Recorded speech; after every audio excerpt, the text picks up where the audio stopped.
Yeah, I can do that shit. Brotherly Love Boxing Show. Sit here, the one and only, my teacher, Kevin K.O. Carmody. What's up, Kev? Everything good, Brad. What's going on, brother? I'm chilling. Hey, a lot of people, some people know who you are, some don't. You know, that's how it be sometimes. Explain to them who you are, you know, how long you've been in the game, you know, how long you've been coaching. Well, I've been in the game for at least 20 years now. I started training fighters on the humbug. I was down here working out, getting ready for the girls, trying to keep the weight down. And this little kid named Omar Carroll just kept coming to me every day, asking me to train him.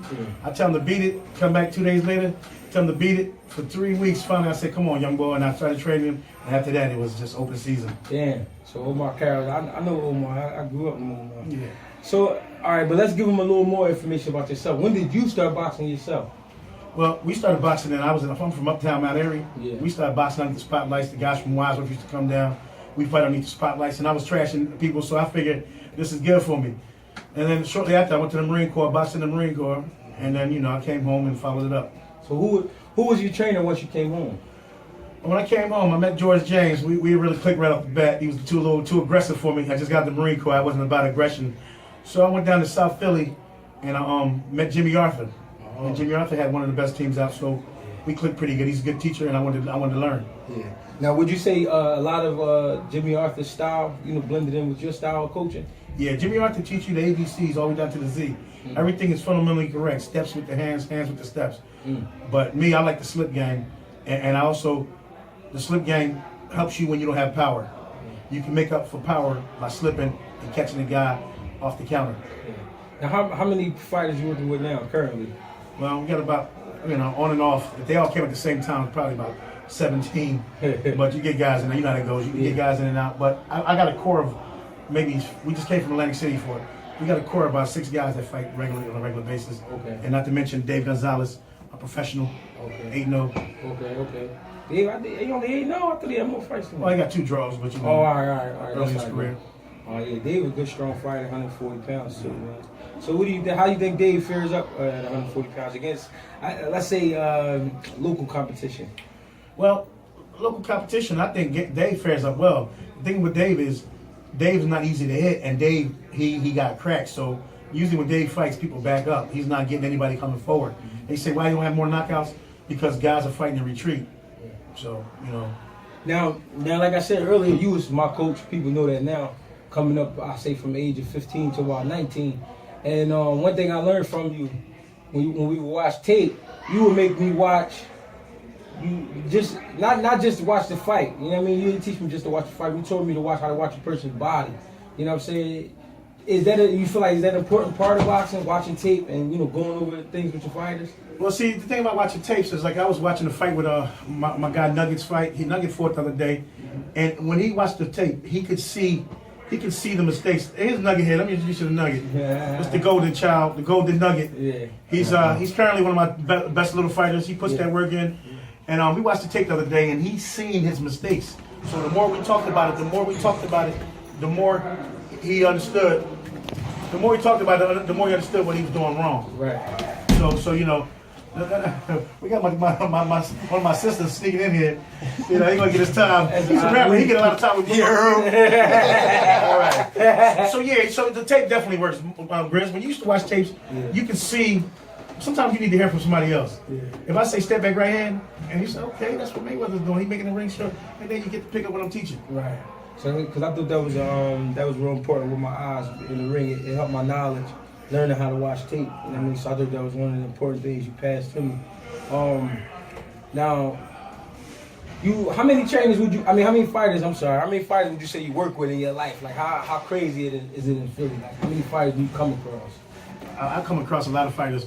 Sometimes you get fighters that come through, they want to get, you know, I'm a defensive coach. They come through, and they want. They come through and they pause it. Yeah. Sometimes they come through. My fault. I'm getting interview. Don't worry about it. You're gonna edit, right? Anyway, sometimes fighters come through. They think they're looking for something that and they come here. Sometimes they stick, sometimes they don't. Yeah. You know, here we teach a lot of defense, and guys, you know, they gotta readjust their way of thinking. Yeah. And sometimes it works, sometimes it doesn't. But I've trained I trained a lot of fighters, man. As you know, fighters come and go.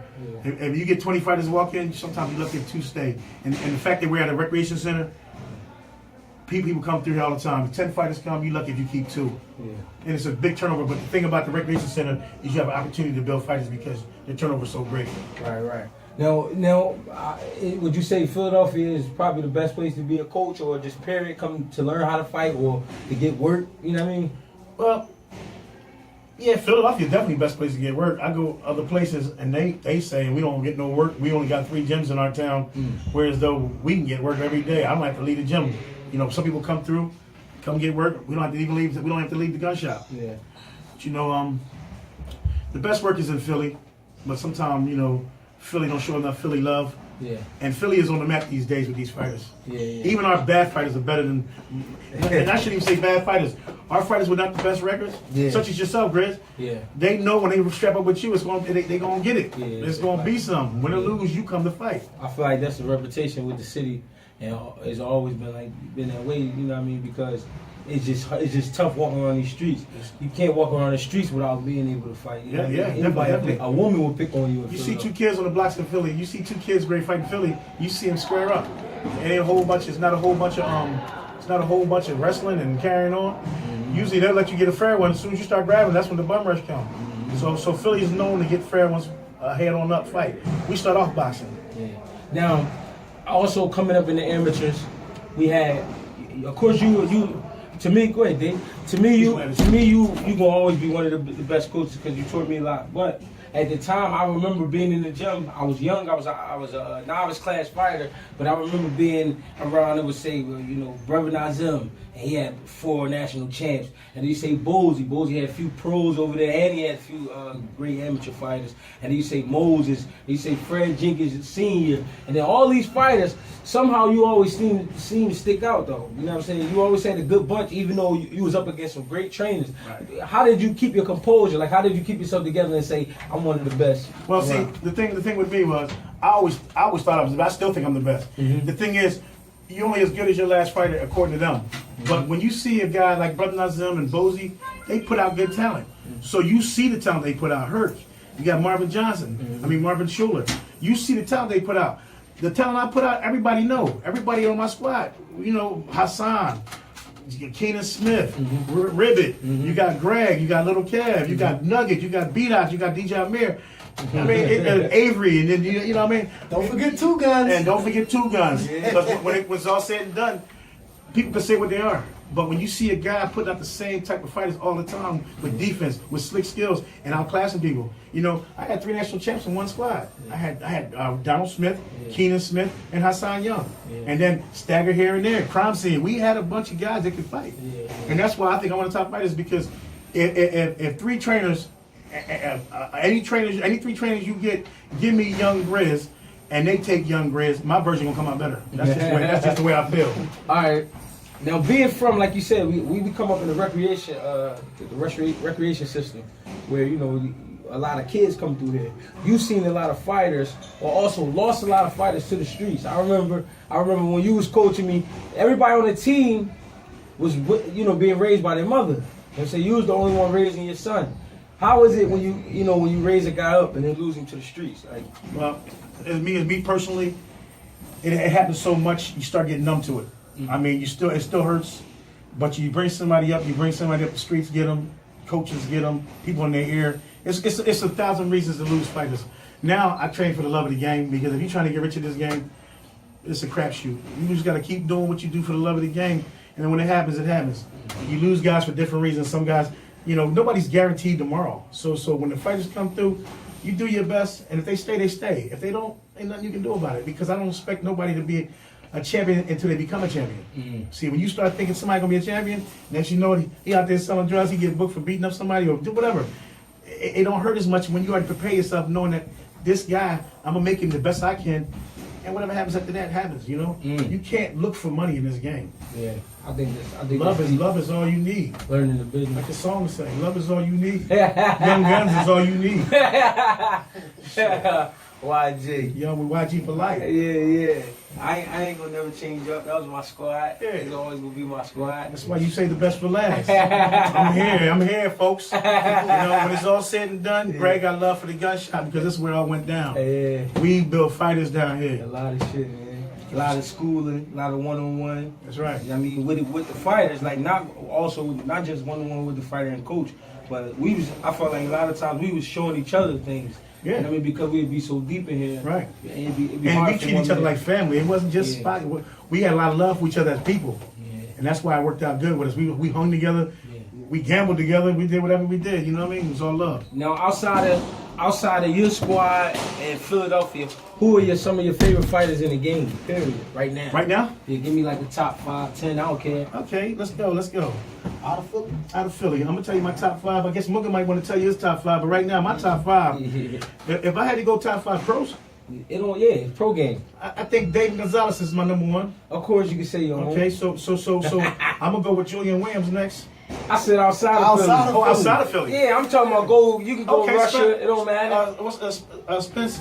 Earl Spence. Earl Spence is You like probably Earl Spence? one of my top guys. Yeah. I like Robert Easter Robbie Easton. from Bandcamp. Yeah. I like I gotta give props to I gotta give shout out to my boy Rigondeaux because Yeah. even though I don't like his style, I got mad respect for him. Yeah. Then who else out there? You don't like Rigondeaux style? I mean, he's boring because he's too good. Mayweather's too good. But at the end of the night, it's got to be Spence. Yeah. I got to go with Gary Russell, Yeah.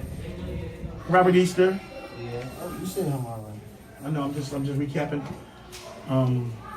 Who else is out there, Grizz? I can't think right Who now. you like any of the Ukrainians? Like, Lomachenko? I like what's that big guy's name?